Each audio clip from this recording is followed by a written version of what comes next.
बिस्मिल्लाहिर्रहमानिर्रहीम। अस्सलाम वालेकुम डियर ऑल। तो जैसा कि हम अब चंद दिन बाद मिल रहे हैं इस लेक्चर के थ्रू, तो मुझे पूरी उम्मीद है कि आप लोग सब खैरियत होंगे और आप लोगों को पिछले लेक्चर की बिल्कुल अच्छे से समझ आ गई होगी। और जिन लोगों ने पिछला लेक्चर सुना है तो वो तो जानते ही होंगे कि हमारा टॉपिक क्या था, और जिन लोगों ने नहीं सुना तो मैं बताती चलूँ कि हमारा टॉपिक था पाकिस्तान नेशनल एजुकेशन कॉन्फ्रेंस 1947। यानी जब पाकिस्तान बना तो हमारी पहली जो तालीमी और एजुकेशनल कॉन्फ्रेंस थी वो थी 1947 में हुई थी। और हमने बिल्कुल मेजर पॉइंट्स याद किए थे और उनको समझा था, क्योंकि बहुत से स्टूडेंट्स होते हैं जिनके लिए ये समझना, उनको याद रखना बहुत मुश्किल हो जाता है और वो मिक्स कर देते हैं। तो इसलिए हमने इसका हल ये सोचा कि हम बिल्कुल इजी वे में, बिल्कुल एक नॉर्मल से अंदाज में हम उसके बिल्कुल मेजर पॉइंट्स हर पॉलिसी के याद करते जाएंगे बिलतरतीब, ताकि हमारे मिक्स ना हो और हमें बहुत देर तक याद रहे। तो इसी तरह हम आगे लेकर चलते हैं।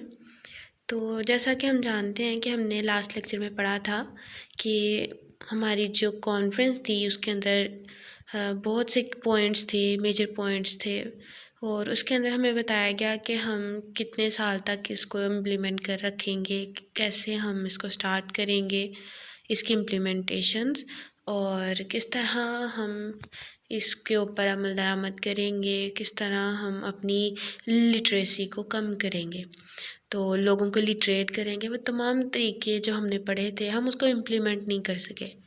हम क्यों नहीं कर सके? वो इसलिए हमने पढ़ा था कि हमारा मुल्क एक न्यू बॉर्न था।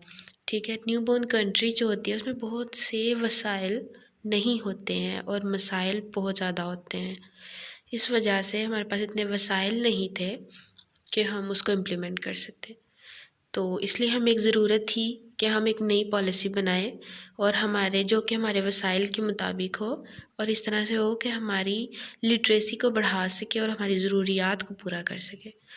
तो वो कौन सी पॉलिसी बनी और उसके अंदर क्या नुकात थे, हम इसके बारे में बात करते हैं। तो उसके बाद हमारी जो नेक्स्ट पॉलिसी थी नेशनल कमीशन ऑन एजुकेशन 1959, ये नाम दिया गया उसको। और उसके बारे में मेजर है, सबसे पहली चीज़ तो ये आती है कि वो किसके अंडर थी और वो उनकी डेट्स क्या थी। तो पहला पॉइंट है the commission was addressed by the president of Pakistan. उस वक़्त जो प्रेसिडेंट थे पाकिस्तान के, उनका नाम था जनरल मोहम्मद अयूब ख़ान। ठीक है, तो यहाँ यही बताया जा रहा है the commission was addressed by the president of Pakistan general Mohammad Ayub Khan.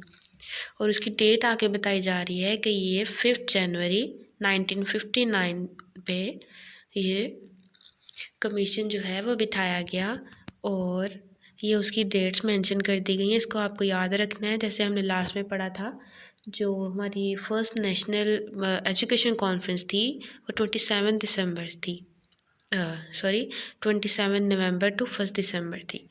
तो यहाँ पे अब हमें याद रखना है कि जो दूसरी पॉलिसी हमारी आई 1959 में, तो उसकी डेट थी 5 जनवरी 1959। ठीक है, यहाँ तक हमें हो गया। इसके बाद आ जाता है point in this commission compulsory education of 10 years was made. ठीक है, और इसके बाद वो बता रहे हैं कि रिलीजियस एजुकेशन बी कंपल्सरी। अब ये देखें, वो कह रहे हैं कि जो आपकी कंपल्सरी एजुकेशन है वो 10 साल है। ठीक है, और फिर ये भी कह रहे हैं कि आपकी जो रिलीजियस एजुकेशन है वो कंपल्सरी है। आप एक चीज़ नोट करें कि जो लास्ट हमने पॉलिसी पढ़ी थी उसके अंदर भी जो हमारी रिलीजियस एजुकेशन थी उसको कंपलसरी कहा गया था, यानी उन्होंने कहा गया था कि हम चाहते हैं और हमें चाहिए कि हम लोगों को इस तरह का शऊर दें कि वो रब के करीब हों और वो अपनी असल को पहचानें। तो यहाँ भी वो कह रहे हैं कि आपकी जो रिलीजियस एजुकेशन है वो कंपलसरी है, वो ज़रूरी है। वो क्यों? कि हमारा जो मुल्क है ये उसकी ज़रूरत है। हमारा मुल्क इस्लाम के नाम पे बना था, तो हमारी ये ज़रूरत है कि हम अपनी उन कदरों को अपनी असल को अपने साथ जोड़े रखें। तो नेक्स्ट पॉइंट है equal expansion for boys and girls education, यानी जो एक्सपेंशन हैं वो बॉयज़ एंड गर्ल्स की एजुकेशन के लिए बराबर होने चाहिए। जी, तो हम बात कर रहे थे कि बॉयज़ एंड गर्ल्स की जो एजुकेशन है उसकी जो एक्सपेंशंस हैं वो बिल्कुल इक्वल होनी चाहिए, क्योंकि बहुत से तब जो लोग थे वो ये सोचते थे कि जो ख़वातीन हैं, मतलब जो लड़कियां हैं, उनकी तालीम ज़रूरी नहीं है, सिर्फ मर्दों ने माशरे को चलाना है। तो इस बात को ख़त्म करने की कोशिशें की जाएंगी इसमें। ये इसका मतलब है कि लड़कियों की तालीम और लड़कों की तालीम दोनों को बराबरी सतह पे रखा जाएगा, और जिस तरह लड़कों की तालीम बहुत अहम है उसी तरह लड़कियों को भी चाहिए, और लड़कियों के जो सरपरस्त हैं उनको भी चाहिए कि अपनी बेटियों को अच्छी तालीम दें। तो हुकूमत भी इस चीज़ का ख्याल रखेगी और दोनों को बराबर रखेगी। और फिर यहाँ बताया जा रहा है कि जो पर्पस है कंपलसरी एजुकेशन का वो ये है कि जो एक आम इंसान है उसकी जो सोच थी, उसके सोच का जो दायरा कार है उसको बढ़ाया जाए, उसको समझाया जाए कि ज़िंदगी वो नहीं है जो आप लोगों को ग़ुलामी के इतने सालों में उस गहराव में उन्होंने आपको बताया कि ये ज़िंदगी है कि आपने उठना है, बैठना है और खाना पीना इस वक्त पर है, ऐसे करना है, वैसे करना है, पढ़ना नहीं है, और जो वो बोलेंगे आपको वैसा करना है। आपका जो राय है आपने नहीं देनी, आपको हक नहीं है। और ये बहुत साल उनके अंडर रहने की वजह से जो वहाँ के लोग थे, तब की जो कम्युनिटी थी, उन लोगों की ज़हनियत ऐसी बन चुकी थी कि वो समझते थे कि हमें वैसे ही रहना है। उनका जहन बिल्कुल स्टक हो चुका था। तो उस चीज़ को बदलना था, एक ज़रूरत थी कि हम अपने आप को आज़ाद साबित करें। तो हम नेक्स्ट आते हैं। फिर बात हो रही है रिकमेंडेशंस ऑफ द कमीशन। जो कमीशन की रिकमेंडेशंस थी, हम यहाँ पे वो बात करेंगे कि हमने हमेशा जो मैं यही चाहती हूँ कि हम मेजर पॉइंट्स को पढ़ें। और जब हम बात करते हैं ना, जब हम पेपर में लिखते हैं या इंटरव्यूज़ में या टेस्ट में, तो उसके अंदर ऐसा होता है कि हमारी सेल्फ राइटिंग का बहुत ज़्यादा मार्जिन होता है। हम जब वहाँ लिखते हैं, सेल्फ राइटिंग करते हैं, मेजर पॉइंट बिल्कुल सेम होने चाहिए, पर अंदर जो आप लिखेंगे उसके आप सेल्फ राइटिंग भी अच्छी आपकी होनी चाहिए। तो इसलिए हम मेजर पढ़ें ताकि आपके मिक्स ना हो और भूले नहीं, और सेल्फ राइटिंग आप अंदर कर सकते हैं इनकी एक्सप्लेनेशन में। तो हम पहला पॉइंट पढ़ेंगे कि करेक्टर बिल्डिंग। ये वही बात आ गई है कि लोगों को इनरली मजबूत करना है, उनका करेक्टर बिल्ड करना है, उनको बताना है कि सही क्या है, गलत क्या है और बेहतरी किस चीज़ में है। उनका करेक्टर इस तरह से बिल्ड हो जाना चाहिए कि वो अपने आप को एक शख्सियत के तौर पर लें, एक शख्स के तौर पर नहीं लें। तो नेक्स्ट पॉइंट आ जाता है कंपल्सरी प्राइमरी एजुकेशन।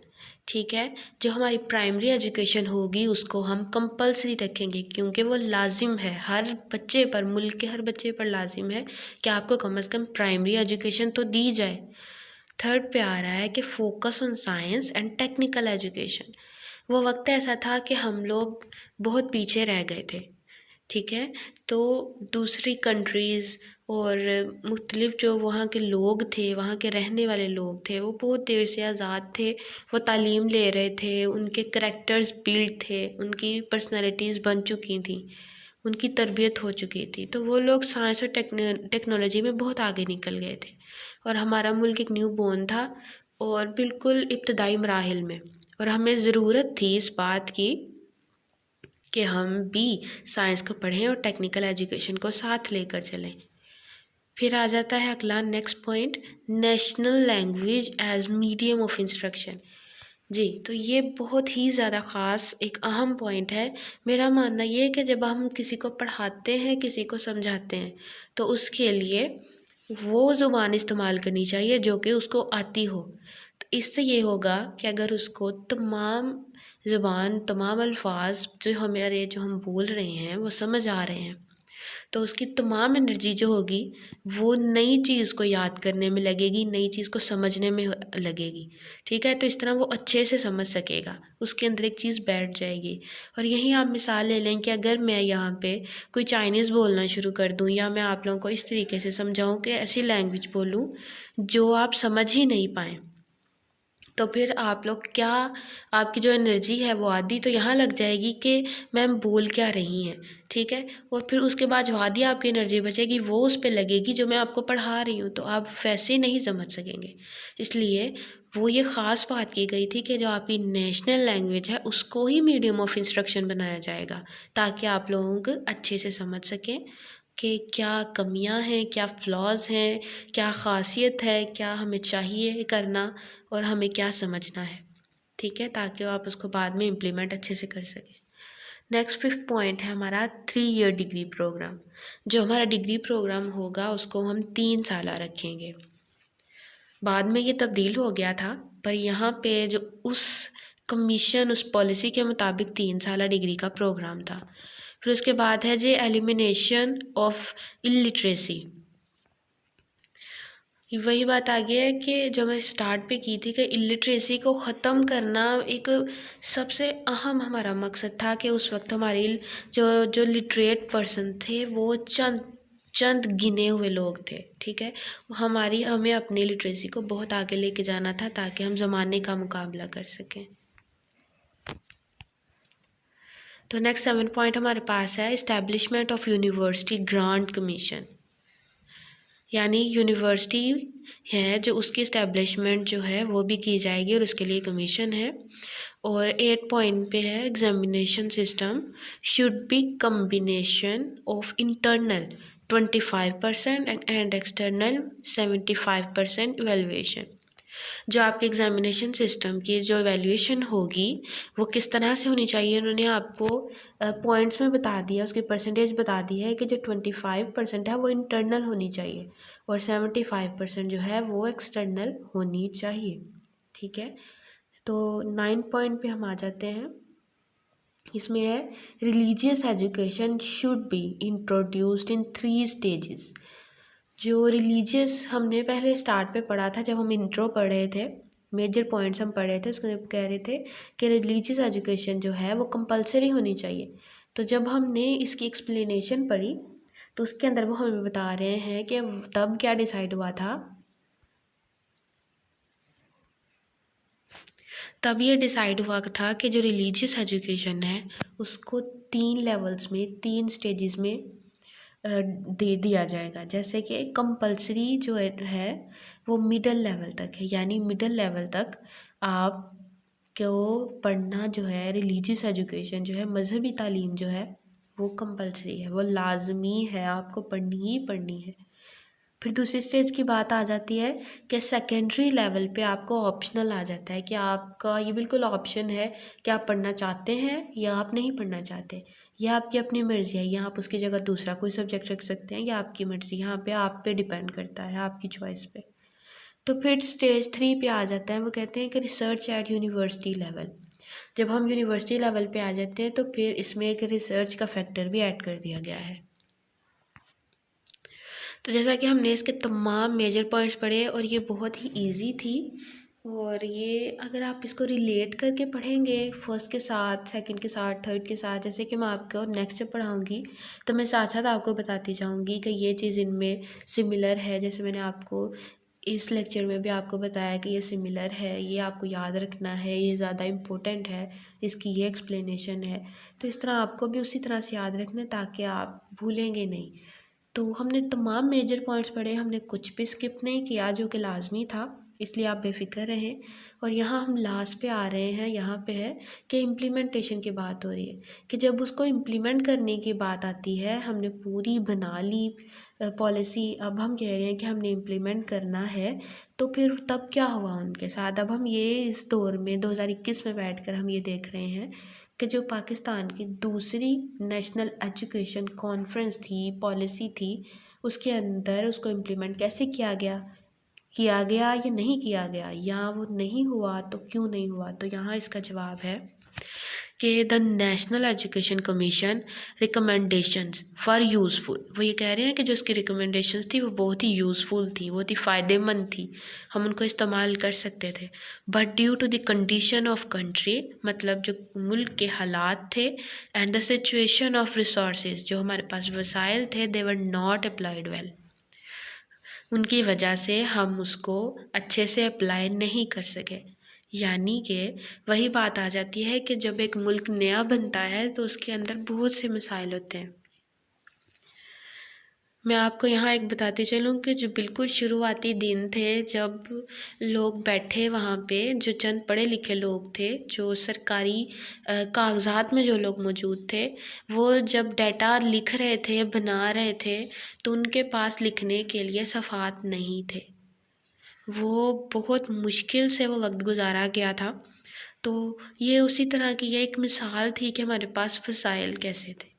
ठीक है, तो उनके पास बैठने के लिए कोई कमरे नहीं थे, छतें नहीं थी, धूप में वो बैठते थे, दरख्तों की छाँव में, और काम किया करते थे। और दिन रात उन लोगों ने काम किया ताकि हमारा मुल्क जो है वो स्टेबल हो सके। तो इसलिए वो दिन ऐसे थे, हमारे पास वसाइल नहीं थे, मसाइल बढ़ते जा रहे थे, और दूसरे ममालिक जो थे उनका बहुत ज़्यादा, ख़ास तौर पे इंडिया का बहुत ज़्यादा एक दबाव था। वो हालात बहुत मुश्किल थे जिसकी वजह से हमारे पास वसाइल नहीं थे और हम अपनी एजुकेशन पॉलिसीज़ पे उसके ऊपर अमल नहीं कर पा रहे थे। तो फिर इसका ये जवाब है कि हम ये पॉलिसी भी इम्प्लीमेंट नहीं कर पाए। तो ये हमारी तमाम सेकंड पॉलिसी थी। ठीक है, इसके मेजर पॉइंट्स, उसकी इम्प्लीमेंटेशन, उसका इंट्रोडक्शन, उसकी एक्सप्लेनेशन, हर चीज़ हमने इसमें पढ़ी। हमने कुछ भी स्किप जो है वो नहीं किया। तो मैं आपको यहाँ ये बताना चाहती हूँ कि हम ज़ाहिर है एक सीक्वेंस से पढ़ रहे हैं। तो हमने पहले लास्ट लेक्चर में फ़र्स्ट पढ़ी और अब सेकंड पॉलिसी पढ़ रहे हैं। और अगर किसी ने फ़र्स्ट पॉलिसी नहीं पढ़ी है या उन्होंने नहीं सुना है लेक्चर, तो वो इसी मेरे चैनल पे प्लेलिस्ट में जाकर वो लास्ट लेक्चर सुन सकते हैं, ताकि वो अच्छे सीक्वेंस से हमारे साथ चल सकें और इसको याद रख सकें। तो नेक्स्ट आपको मैं नेक्स्ट लेक्चर में इंशाल्लाह बताऊंगी और समझाऊंगी, और मुझे उम्मीद है कि आपको अच्छे से समझ आ गई होगी। और अगर आपको कहीं से समझ नहीं आई तो आप इसको बैक करके आप इसको देख सकते हैं, आपको बिल्कुल अच्छे से समझ आ जाएगी, क्योंकि कुछ भी ऐसा नहीं है जो इस पॉलिसी में स्किप किया गया है।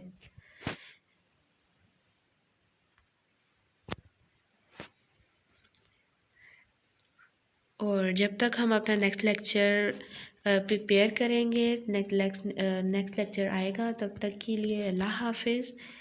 और उम्मीद है कि आपको अच्छी समझ आ गई होगी।